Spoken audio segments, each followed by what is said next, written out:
which is like it's hard for medication, it dries your skin out. I remember once I had a blood nose and a little mass, it's like pouring all of my pages. It wasn't a cool time for me. I was really self-conscious about this.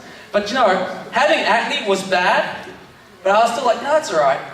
I'm still good looking. You know, it's just a few spots on my face, it doesn't change anything. And one day I got the book that rated who's hot and who's not. And I went through it, and I was like, I might not be number 1 or number 2 or number 3. But I'll be honest, I was not. Not even number 10. I was nowhere in that book, and I was shattered. I was 13 or 14 years of age, and I was devo because I was no longer hot. Hey, I made it my vow to get back on that book. Like I said, I went on medication, and by year 10, it's about 6 months later, my face had cleared up and the book had disappeared. I don't know if I ever made it back into that book or not. But what I do know is I don't generally get pimples now, so that's kind of cool for me, but that's what happens when you go up. But the reason I tell you this story is because it's so easy to lose perspective about what really matters. I mean, it's so easy to run through high school and go, if you're not good looking, or if you don't have good friends, if you're not doing well in class, well then you're nobody, right? I mean, it's all about how others see you.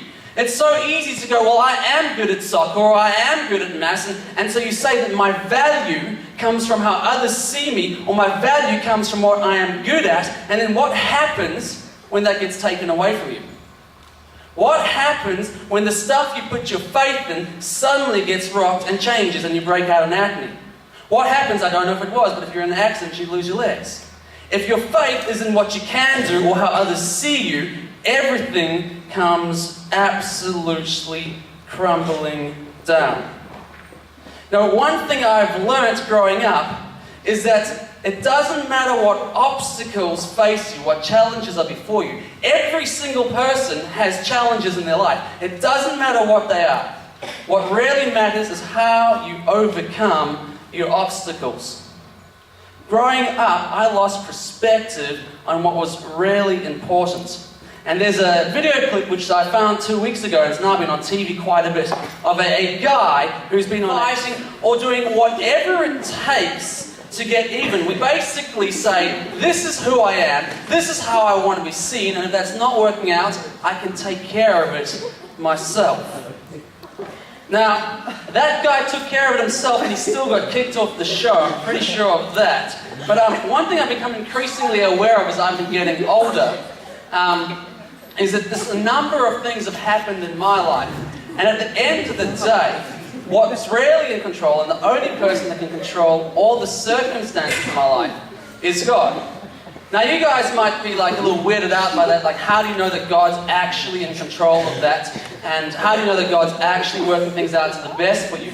But I've seen it, and I've got the privilege of being able to look back over hindsight of the past. I've got some gigglers up the front here. I'm sure they're going to settle soon.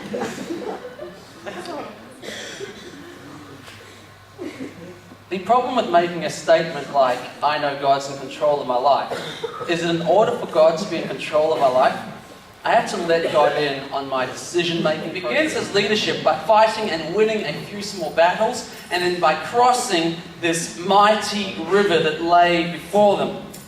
So everything seems to be going well for the people, and they're making their way around the promised land, around the outskirts, about to claim what God has given them, when all of a sudden they come to the city named Jericho. Everyone say Jericho. Jericho. Wonderful. They come to the city named Jericho. Now the biblical account tells us that Jericho was this massive city with these huge walls, and it was highly fortified and defended. And so the Israelites